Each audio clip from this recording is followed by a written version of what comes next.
The scalpel was already in my hand when Dr. Richardson looked me dead in the eye and said those 4 words that would haunt me forever: skip the anesthesia. The patient, a construction worker who'd fallen from scaffolding, was semi-conscious on the table, his eyes flickering between awareness and the fog of his head injury. Blood pooled beneath his skull, and we had maybe 10 minutes before irreversible brain damage set in. My hands trembled as I held the surgical instrument, the weight of my entire medical career suddenly pressing down on my shoulders like a concrete slab. "Doctor, I don't think—" I started to protest, but Richardson's voice cut through the sterile air like a blade. "You think, resident. You're not paid to think. You're paid to follow orders. This man will die if we waste another second on anesthesia protocols. His intracranial pressure is through the roof." The heart monitor beeped frantically in the background, each sound echoing through the operating room like a countdown timer. Nurse Martinez looked between us, her eyes wide behind her surgical mask. The anesthesiologist, Dr. Kim, had stepped out to grab additional supplies, leaving us alone with this impossible decision. The patient's wife was somewhere in the waiting room, probably pacing the linoleum floors, clutching a coffee cup with shaking hands, trusting us to save the man she'd loved for 23 years. "Richardson, the patient is conscious enough to feel," I whispered, my voice barely audible over the hum of medical equipment. "Listen to me very carefully," he said, stepping closer until I could smell the coffee on his breath and see the cold calculation in his gray eyes. "Your residency is hanging by a thread after that medication error last month. One more mistake, one more hesitation, and you're out. Do you understand what that means? 4 years of medical school, $200,000 in debt, and you'll be working as a pharmaceutical sales rep for the rest of your miserable career." The construction worker's name was Miguel Santos. I knew this because I'd read his chart 3 times while we prepped him for surgery. 45 years old, father of 2 daughters, both in high school. His driver's license showed a man with kind eyes and a genuine smile, the kind of guy who probably coached Little League on weekends and never missed a parent-teacher conference. Now he was lying on my table, his life literally in my hands, while the most powerful attending physician in the neurosurgery department was telling me to cut into his skull without proper pain management. The liability alone. I tried one more time, but Richardson grabbed my wrist, his fingers digging into my skin hard enough to leave marks. "The liability is mine, resident. Your job is to do exactly what I tell you to do, when I tell you to do it. Otherwise, you can walk out that door right now and never come back." The room fell silent except for the mechanical breathing of the ventilators and the steady beep of monitoring equipment. Somewhere down the hall, a code blue was announced over the intercom system. The smell of antiseptic burned my nostrils, mixing with the metallic scent of blood that seemed to permeate every surface in this place. I thought about my younger sister, Sarah, who'd called me her hero when I got accepted to medical school.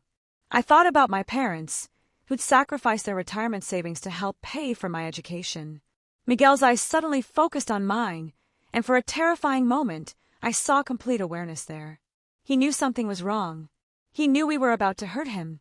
"Please," he whispered, the word barely escaping his lips. That single word shattered something inside me. Here was a man who'd trusted the American healthcare system, who'd probably worked double shifts to pay for insurance he hoped he'd never need. And now, in his most vulnerable moment, we were about to fail him in the most fundamental way possible. Richardson's hand tightened on my wrist. "Now, resident, make the incision now or get out of my oar." The scalpel felt heavy in my hand, heavier than it had any right to feel. Outside the windows, I could see the Chicago skyline stretching toward Lake Michigan, thousands of lights twinkling in the darkness of rush hour traffic. Normal people living normal lives, unaware that in this sterile room, a young doctor was about to make a choice that would define the rest of her career. "What's it going to be, doctor?" Richardson's voice was ice cold now, professional and detached, as if we were discussing the weather instead of a human being suffering. I looked down at Miguel Santos one more time, saw the trust in his eyes despite his pain, and made my decision. The question that would keep me awake for months afterward was simple. In a system designed to save lives, what do you do when the system itself becomes the threat? What I did next would expose a pattern of abuse that had been hiding in plain sight for years, but the price I paid for doing the right thing nearly destroyed everything I'd worked for. And Miguel Santos, Well, that's a story that gets more complicated than you could ever imagine. If you've ever had to choose between your career and your conscience, drop a comment below. And if you want to know how this nightmare unfolded, make sure to subscribe because this is just the beginning. I refused to make that incision, and the moment those words left my mouth, I knew my life at Chicago General would never be the same. Richardson's face turned a shade of red I'd never seen on a human being before, like someone had injected pure rage directly into his bloodstream. The silence in the OR stretched for what felt like hours, but was probably only seconds before Dr. Kim rushed back in with the anesthesia supplies, completely unaware of the battle that had just taken place. "What the hell is going on here?"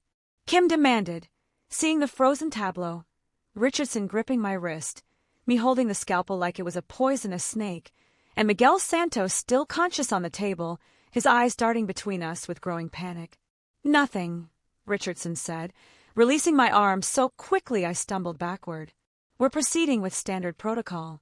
Dr. Kim, get this patient under immediately." The next 20 minutes were a blur of professional efficiency and underlying tension. We saved Miguel's life. The surgery was textbook perfect once he was properly anesthetized. But I could feel Richardson's eyes burning holes through my surgical cap the entire time, and every instruction he gave me was delivered with the kind of cold precision that promised retribution.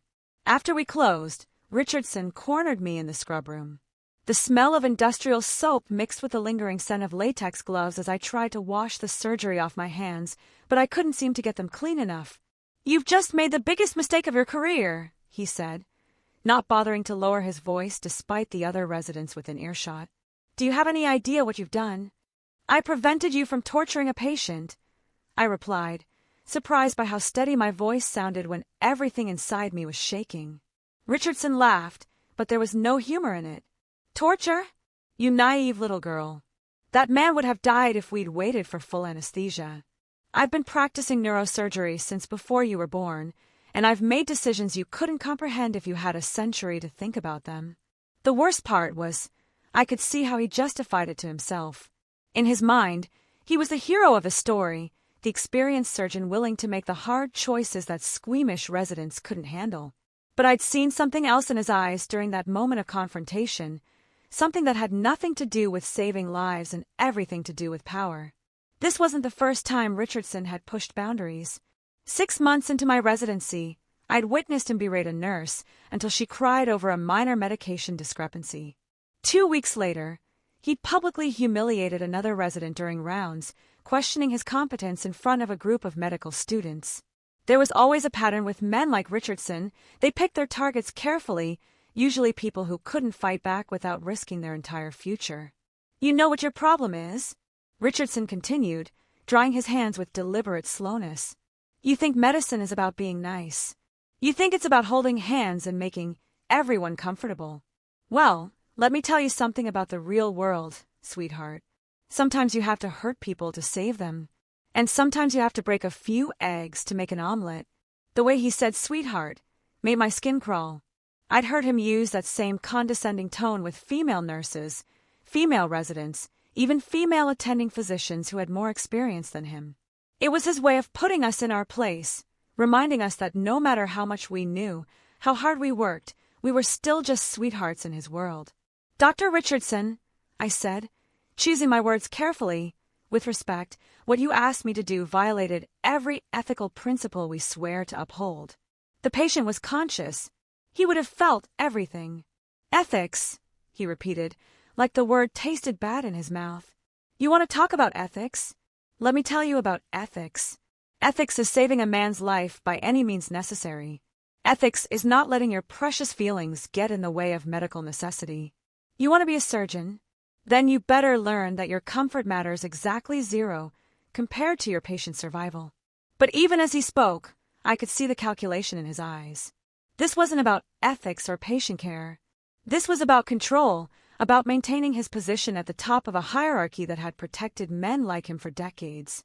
I challenged his authority in front of witnesses, and in his world, that was an unforgivable sin. Dr. Sarah Chun, another resident, caught my eye as she entered the scrub room. She'd been avoiding Richardson ever since an incident 3 months ago that she'd never fully explained, but I'd noticed the way she tensed up whenever he was around. The way she found excuses to leave the room when he started his usual intimidation tactics. "Chun," Richardson called out, apparently sensing an opportunity to make his point. "Tell our idealistic friend here about the realities of emergency surgery. Tell her about the tough choices real doctors have to make." Sarah's hands froze on the soap dispenser. I watched her face in the mirror above the sink, saw the conflict playing out in her dark eyes. She was caught between loyalty to a fellow resident and fear of the man who could destroy her career with a single phone call. I think every situation is different," she said carefully, not meeting either of our eyes. Richardson smiled, but it was the kind of smile a shark might wear. "Exactly. Every situation is different. And sometimes, Chun, we have to trust our attending physicians to make decisions that residents simply don't have the experience to understand. Isn't that right?" The threat in his voice was unmistakable. Sarah nodded quickly and escaped from the room, leaving me alone with Richardson once again. The wall seemed to close in around us, and I became acutely aware of how isolated I was in this moment. It was just after midnight. Most of the day's shift had gone home, and the skeleton crew on duty were all people who owed their careers to Richardson's recommendations. "Here's what's going to happen," Richardson said, stepping closer until I could see my reflection in his pupils. "You're going to forget this little tantrum ever happened. You're going to remember that I'm the attending physician, and you're a second-year resident who barely knows which end of a scalpel to hold. And if you ever question my judgment again, in front of witnesses or otherwise, I will make sure you never work in another hospital in this country." The smell of his cologne mixed with antiseptic created a nauseating combination that I knew would trigger flashbacks for months to come. Outside the scrub room, I could hear the normal sounds of a hospital at night: ventilators breathing for patients who couldn't breathe for themselves, monitors beeping their electronic lullabies, the soft shuffle of nurses making their rounds. "Do we understand each other?" Richardson asked. But what he didn't know was that Miguel Santos had been more awake during our confrontation than anyone realized. And what Miguel heard would set in motion a chain of events that would bring down not just Richardson, but an entire network of abuse that had been festering in the shadows of one of America's most prestigious hospitals. The question wasn't whether I understood Richardson. The question was whether he understood what he'd just started. 3 days after the surgery, Miguel Santos requested to speak with me specifically.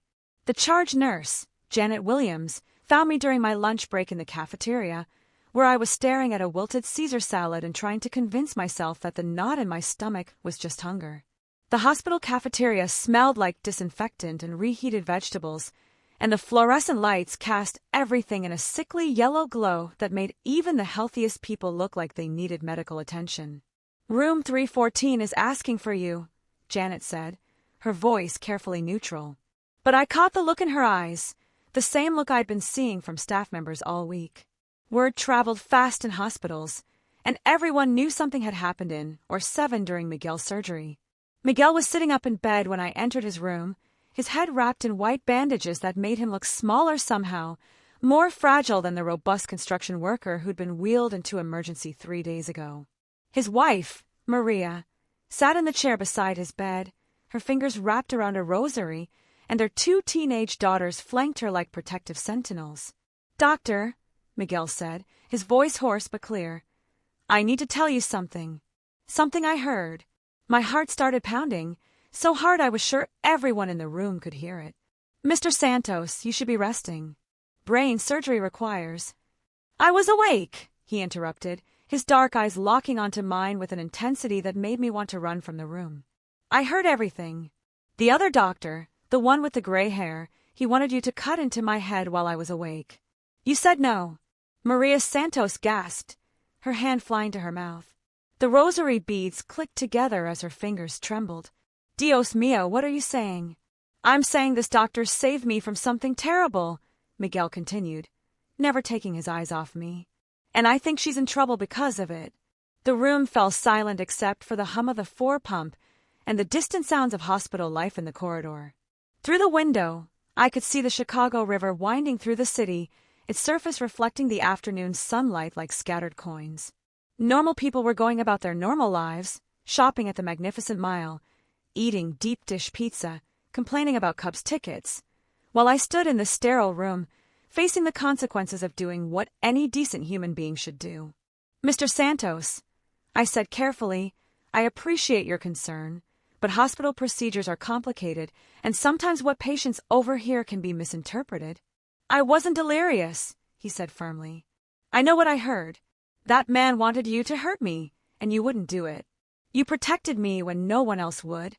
His daughter Isabella, probably 16 with her father's determined chin and her mother's expressive eyes, stepped forward. "My dad's not crazy, and he's not making this up. He's been talking about this since he woke up fully yesterday." "Isabella, poor favor," Maria said, but there was steel in her voice that suggested she wanted answers too. Miguel leaned forward as much as his condition would allow. "Doctor, I've been working construction for 25 years. I know what it's like when someone with power tries to make you do something wrong. I know what it costs to say no. You did that for me, didn't you?" The weight of his gratitude was almost unbearable. This man, this stranger who owed me nothing, was offering to put himself at risk to protect me. In a world where people usually looked the other way, where self-preservation trumped moral courage, Miguel Santos was choosing to be different. "There are procedures," I said weakly. "Protocols for addressing concerns about patient care." "Bullshit," Miguel said, the profanity sounding strange coming from this soft-spoken man who probably never swore in front of his daughters. "You and I both know what happens to people who make waves in places like this. But here's the thing, I'm not a doctor. I'm not trying to build a career. I'm just a guy who knows right from wrong." Maria stood up, her small frame somehow filling the room with quiet determination. "Miguel is right. We know what you did, and we won't forget it. If you need someone to speak up, we will." "Mama, Papa," Isabella said, "maybe we should talk to someone official. Like, report this or something." The innocence in her voice broke my heart. She still believed the system worked, that reporting wrongdoing would lead to justice rather than retaliation. I envied her that faith, even as I mourned its inevitable destruction. "It's not that simple," I explained, sitting down in the visitor's chair because my legs suddenly felt unreliable. "Medical hierarchies are complex. When residents challenge attending physicians, especially ones with Dr. Richardson's reputation and connections, it rarely ends well for the resident." "So nothing happens?" Miguel asked. "He just keeps doing this to other people." The question hung in the air like smoke from a fire I couldn't put out, because that was exactly what would happen.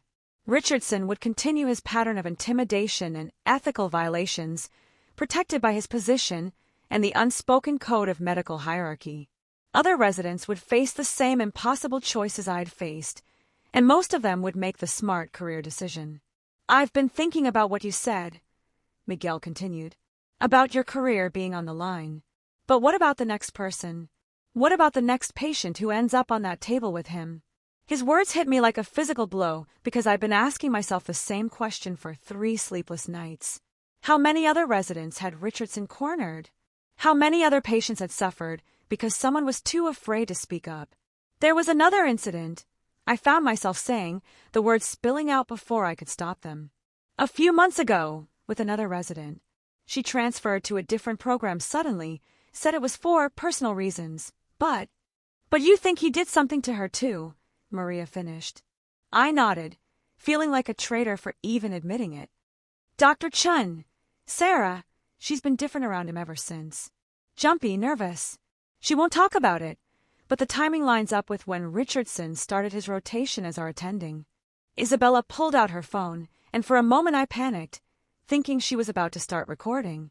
Instead, she showed me a news article from the Chicago Tribune. "Medical Board investigates complaints against prominent surgeons." "This was published last month," she said. "Maybe you're not the only one who's noticed something wrong." The article was brief, just a few paragraphs about an ongoing investigation into allegations of professional misconduct within the city's medical community. No names were mentioned, but the description of patterns of intimidation and ethical violations made my blood run cold.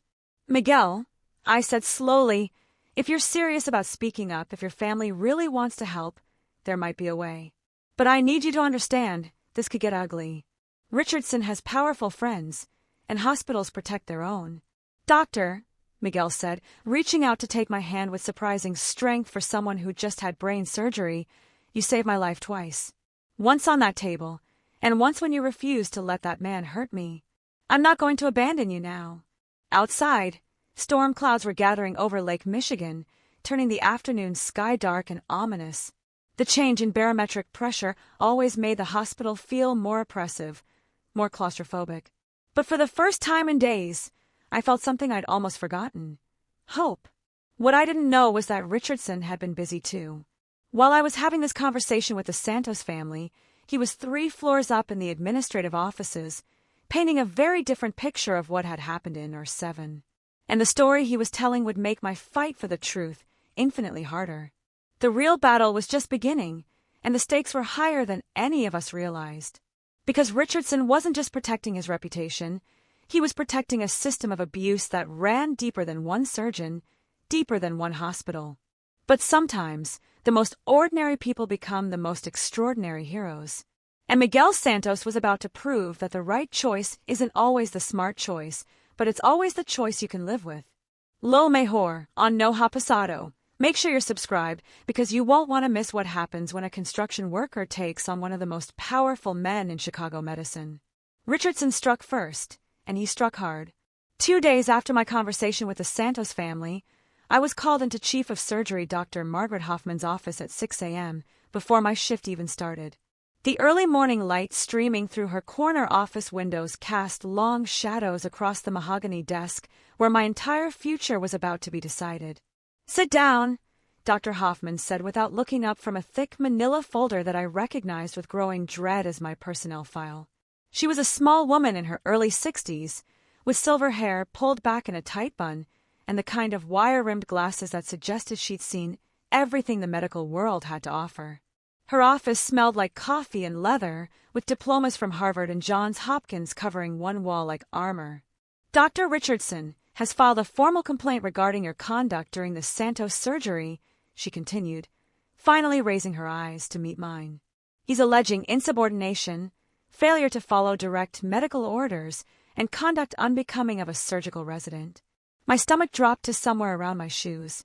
"Dr. Hoffman, if I could explain what actually happened—" "You'll have your chance," she interrupted, but her tone suggested that chance was more of a formality than a genuine opportunity.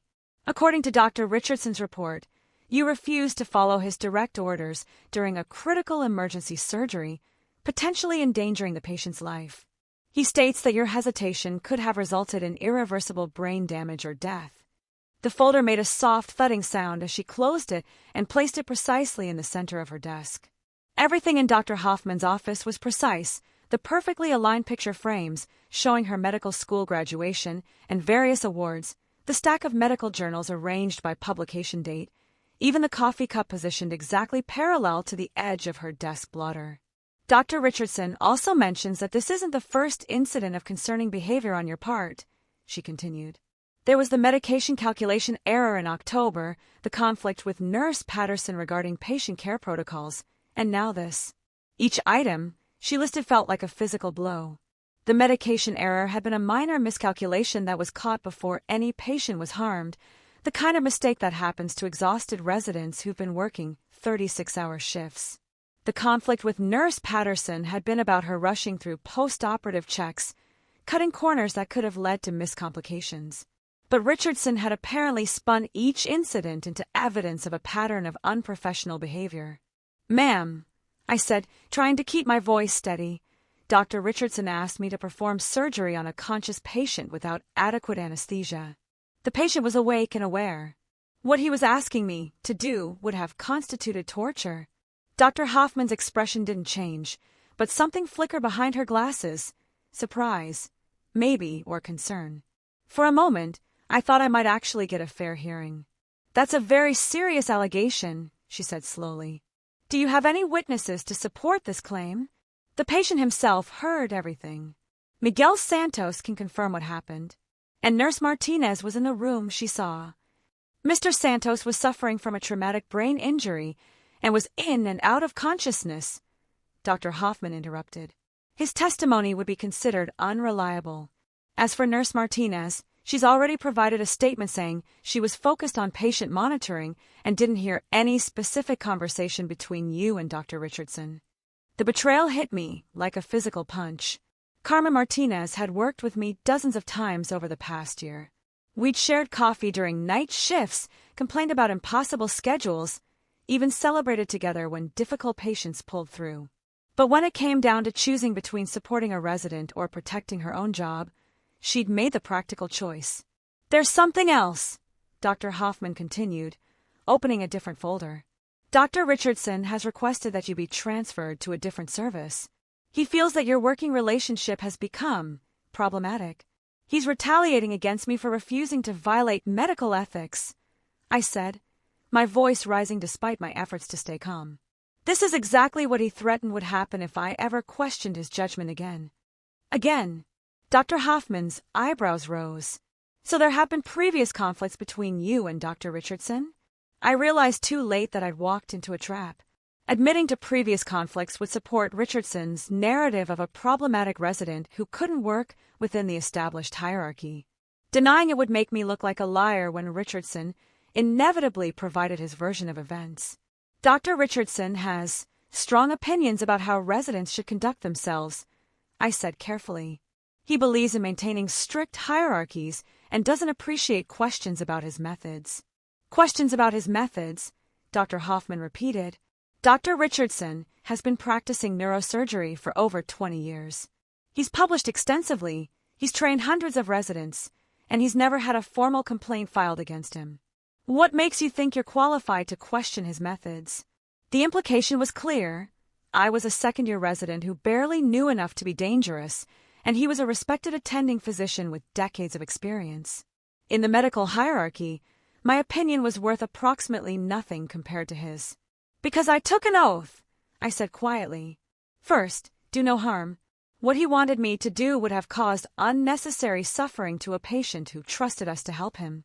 Dr. Hoffman was quiet for a long moment, studying me with the kind of intense focus that made me feel like a specimen under a microscope. Outside her office, I could hear the familiar sounds of a hospital waking up. Elevators dinging, nursing shifts changing, the first round of breakfast carts rattling down the hallways. "Here's what's going to happen," she finally said. "You're being transferred to internal medicine for the remainder of your surgical rotation. Dr. Patterson has agreed to take you on, despite some reservations about your previous interactions with his staff. Internal medicine, the kiss of death for a surgical career. Once you were labeled as someone who couldn't handle surgery, it was almost impossible to get back into a competitive program. Richardson had effectively ended my surgical aspirations with a few well-placed phone calls and carefully worded complaints. Dr. Hoffman, please, if you could just investigate what actually happened." "The investigation is closed," she said firmly. "Dr. Richardson's version of events is supported by medical records, nursing staff, and his exemplary reputation. Your version is supported by the confused recollections of a brain injury patient and your own assessment of the situation." She stood up, signaling that our meeting was over. But as I reached the door, she spoke again, her voice softer than it had been throughout our conversation. "Off the record," she said, "I've known Robert Richardson for 15 years. He's brilliant, he's dedicated, and he's saved more lives than most doctors see in their entire careers. But he's also old school. He believes in absolute authority and doesn't handle challenges to that authority well. If you're smart, you'll accept this transfer, keep your head down, and rebuild your reputation in internal medicine. Fighting this will only hurt your career." The subtext was unmistakable. Richardson was too powerful, too connected, and too valuable to the hospital to be seriously challenged by a second-year resident. The system was designed to protect people like him, and I was just collateral damage in that protection scheme. But as I walked out of Dr. Hoffman's office and into the maze of hospital corridors, I realized something important. Richardson's swift and decisive retaliation proved that he was scared. People who aren't hiding anything don't work this hard to destroy their accusers. And if he was scared, that meant there was something worth being scared about. What I didn't know was that Dr. Sarah Chen was waiting for me in the resident lounge, and she wasn't alone. 3 other residents, 2 women and 1 man, were sitting with her, all looking like they'd rather be anywhere else. But they were there, and that meant everything was about to change. Richardson thought he'd won by getting me transferred.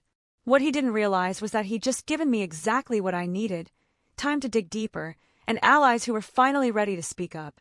The war was just beginning, and this time, I wasn't fighting alone. The resident lounge felt like a confessional that afternoon, with Sarah Chun sitting across from me like she was about to reveal state secrets.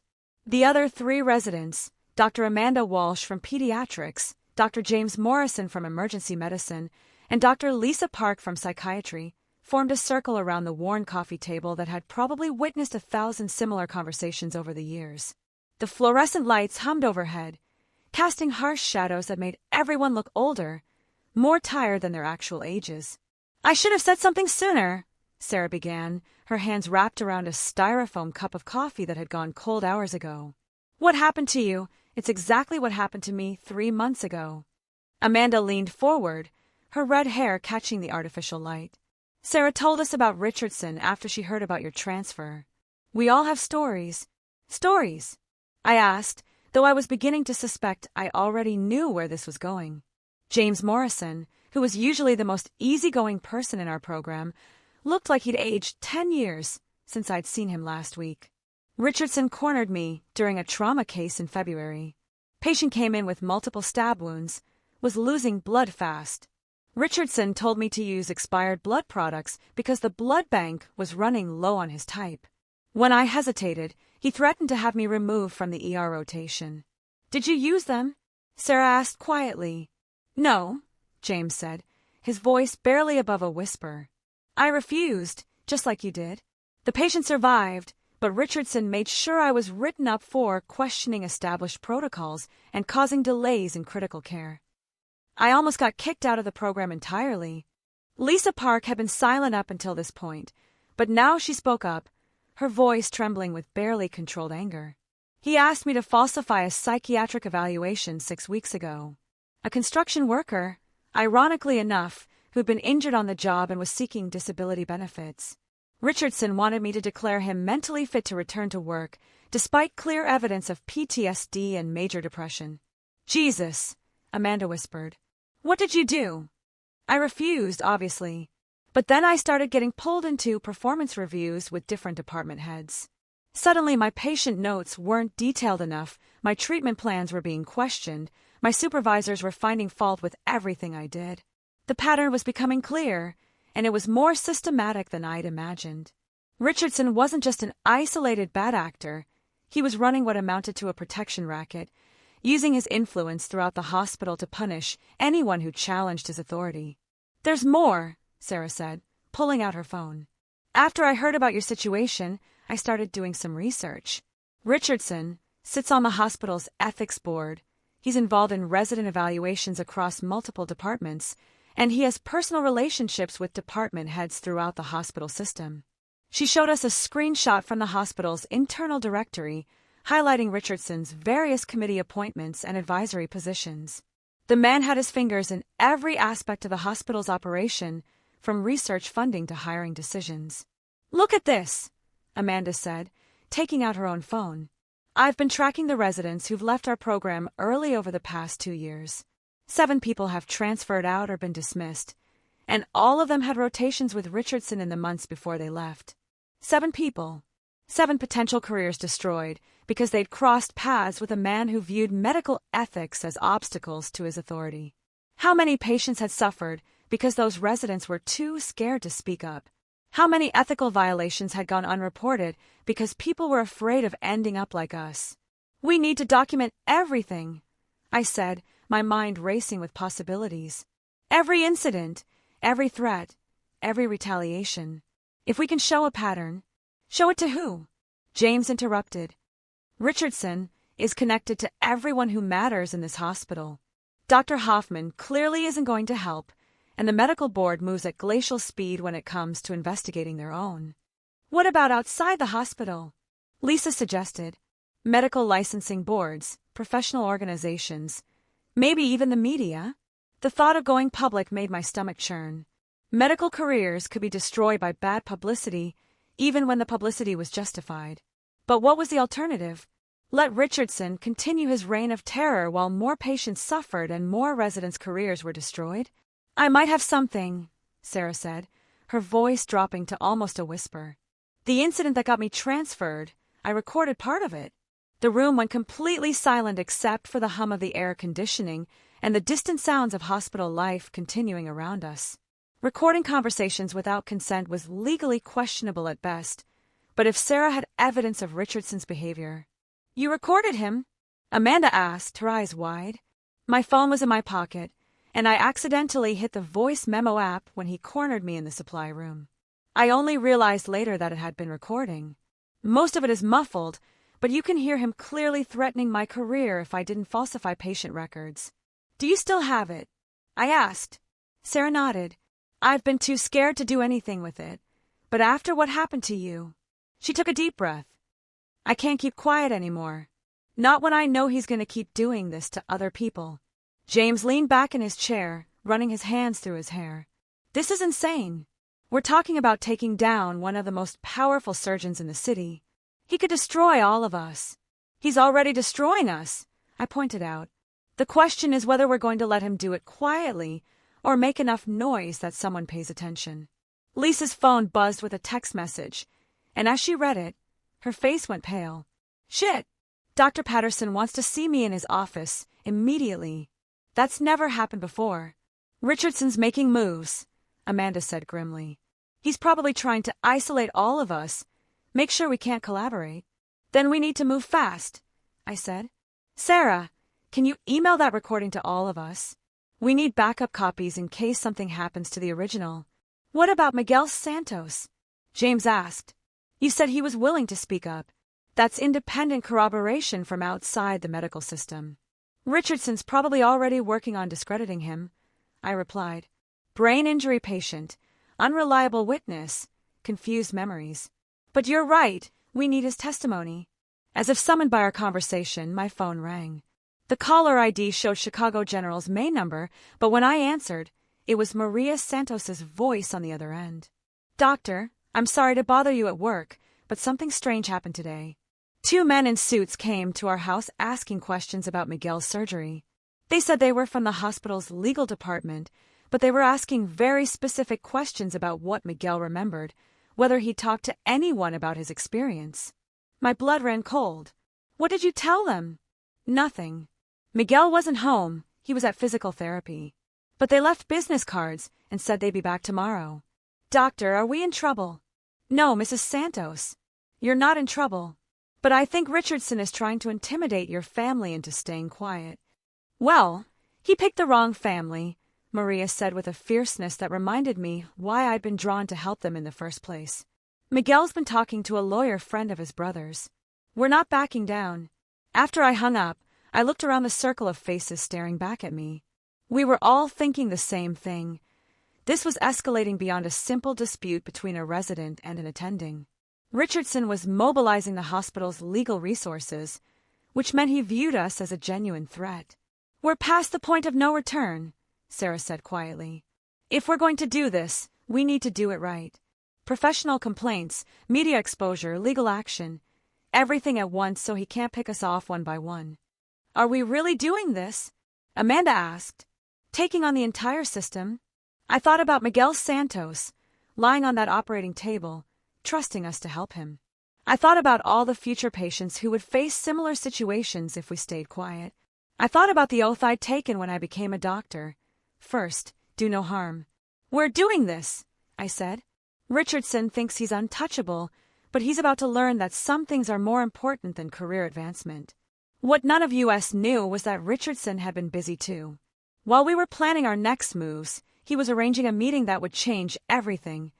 A meeting with people who had the power to end all of our careers with a single phone call. The gloves were coming off, and the real fight was about to begin. The media explosion happened on a Thursday morning in March, 3 weeks after our resident lounge confession session.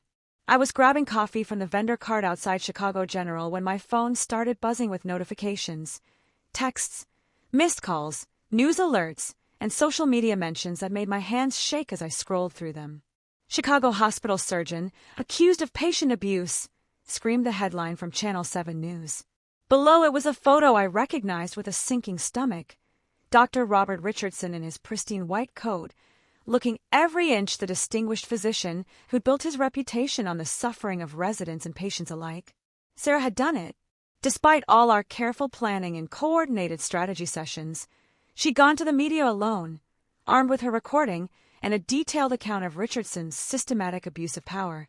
The story was everywhere: local news, medical journals, social media, even picked up by national outlets hungry for another medical scandal. My phone rang, and I recognized the number as belonging to Miguel Santos. "Doctor, have you seen the news?"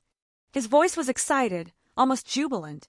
"They're finally talking about what happened to us." "Miguel, I need you to be very careful about what you say to reporters," I said, scanning the area around me for any sign of hospital security or administrators who might be looking for me. "This is about to get very complicated.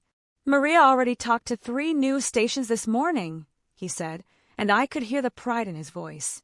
"She told them exactly what happened, how that doctor wanted you to cut into my head while I was awake, how you saved me from torture. The whole city knows now. The whole city." The phrase hit me like a physical blow because I understood the implications. There was no going back now, no quiet resolution or behind-the-scenes settlement. This was public, messy, and career-defining for everyone involved. I ducked into the hospital through a side entrance, avoiding the main lobby where I could see news vans already setting up their equipment. The hallways buzzed with whispered conversations and furtive glances, as if everyone was afraid that speaking too loudly might somehow implicate them in the scandal. Dr. Amanda Walsh intercepted me near the elevators, her face pale with panic. "They're calling us all in for emergency meetings," she said in a low voice. "Legal department, administration, department heads. Richardson's fighting back hard." "What do you mean?" "He's claiming this is all a coordinated attack by disgruntled residents who couldn't handle the rigors of surgical training. He's got character witnesses lining up, other attending physicians, former residents who worked with him, even some of the nurses." Of course he did. Richardson had spent decades building relationships and collecting favors throughout the medical community. For every person willing to speak out against him, he probably had 5 others ready to defend his reputation and methods. "There's more," Amanda continued as we stepped into the elevator. "James got called into the dean's office this morning. They're talking about suspending all of us pending a full investigation." The elevator rose through the floors of Chicago General, past the ICU where I'd spent countless sleepless nights, past the surgical floors where I'd dreamed of building my career, toward what felt increasingly like a professional execution. The familiar smell of antiseptic and floor wax that had once comforted me now seemed oppressive, claustrophobic. Dr. Patterson was waiting for me in the internal medicine conference room, along with 2 people I didn't recognize: a stern-looking woman in an expensive suit and a middle-aged man with the kind of carefully groomed appearance that screamed hospital lawyer. "Sit down," Dr. Patterson said, his voice carrying none of the warmth he'd shown during our previous interactions. "We need to discuss your involvement in the media circus that's currently destroying this hospital's reputation." The woman in the suit introduced herself as Jennifer Walsh from the hospital's crisis management firm. The lawyer was David Chun from the legal department, no relation to Sarah despite the shared surname.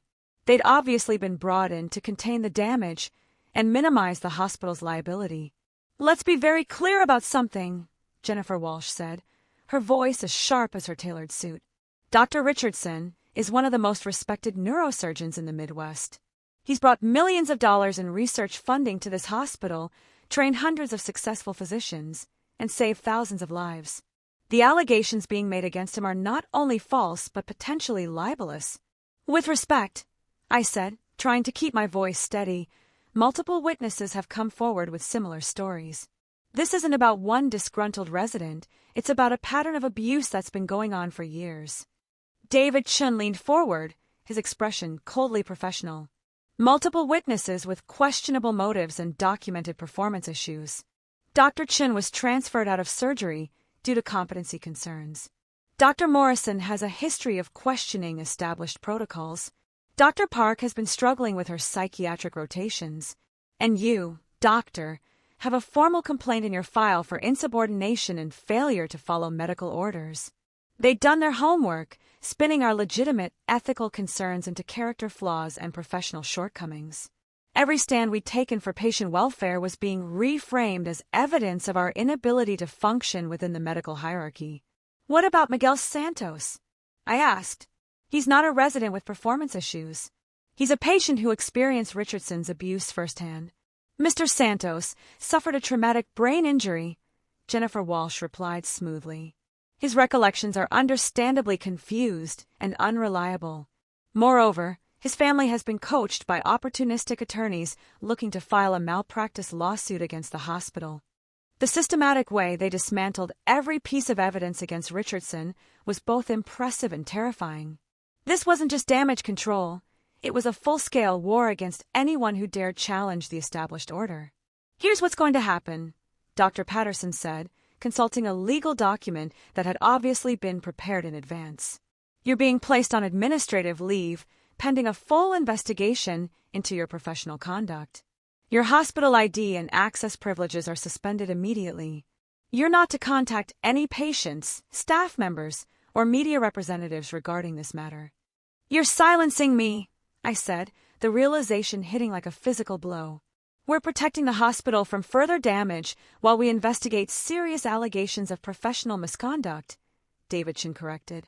Dr. Richardson has agreed to cooperate fully with any legitimate inquiry, but he will not tolerate continued harassment and character assassination. Jennifer Walsh slid a thick document across the table toward me. This is a non-disclosure agreement. If you sign it, the hospital is prepared to provide you with positive references for transfer to another program, along with a financial settlement to help with your transition. The NDA was essentially a bribe. Shut up about Richardson, disappear quietly, and they'd make sure my career survived in some diminished form. Refuse, and they'd use every weapon in their considerable arsenal to destroy me professionally and financially. What if I don't sign? Then you'll face the full consequences of your actions, Dr. Patterson said sadly. Termination from the residency program, negative references that will make it impossible to find another position, and potential legal action for defamation and breach of your employment contract. The room fell silent except for the hum of air conditioning and the distant sounds of hospital life continuing around us. Outside the conference room windows, I could see protesters already gathering on the sidewalk, supporters of healthcare reform mixed with medical professionals defending Richardson's reputation. The story had taken on a life of its own, becoming bigger than any of us had anticipated. My phone buzzed with another call from Miguel Santos, but I couldn't answer it with the lawyers watching my every move. Instead, I thought about his words from that first conversation. I'm not going to abandon you now. I need time to consider this, I said finally. You have until 5 p.m. today, Jennifer Walsh replied. After that, the offer expires, and we move forward with formal disciplinary proceedings. As I walked out of that conference room, I realized that Richardson had outmaneuvered us at every turn. He'd used the media attention to position himself as the victim of a vindictive attack, marshal the hospital's resources to discredit his accusers, and offered us just enough rope to hang ourselves with. But what he didn't know was that Miguel Santos had been busy too. While the lawyers were crafting their defense strategy, Miguel had been talking to someone who could change everything, someone with the power to expose not just Richardson's individual crimes, but the entire system that protected him. The final battle was about to begin, and this time, the stakes were higher than just our careers. They were about the soul of American medicine itself. I refused to sign the NDA, and by 5:30 p.m. that evening, I was officially terminated from Chicago General's residency program. The hospital's communications department issued a press release describing me as a problematic resident with documented performance issues who was unable to adapt to the rigorous standards of surgical training. Richardson gave an interview to the Tribune, portraying himself as a dedicated physician who tried to mentor a struggling student, only to be rewarded with false accusations and character assassination. For 3 weeks, it seemed like Richardson had won completely. The media attention died down. The other residents who'd spoken out were quietly transferred to different programs or encouraged to take voluntary leaves of absence, and the hospital's crisis management team successfully spun the entire incident as a cautionary tale about residents who couldn't handle the pressures of medical training. But Miguel Santos hadn't given up. While I was cleaning out my apartment and wondering if I'd ever practice medicine again, Miguel was meeting with FBI agent Patricia Rodriguez, a federal investigator specializing in healthcare fraud and corruption. It turned out that Richardson's pattern of ethical violations extended far beyond intimidating residents and abusing patients. Agent Rodriguez had been building a case against Richardson for 18 months, investigating allegations that he'd been billing Medicare for unnecessary procedures, falsifying research data to secure grant funding, and operating what amounted to a kickback scheme with medical device manufacturers.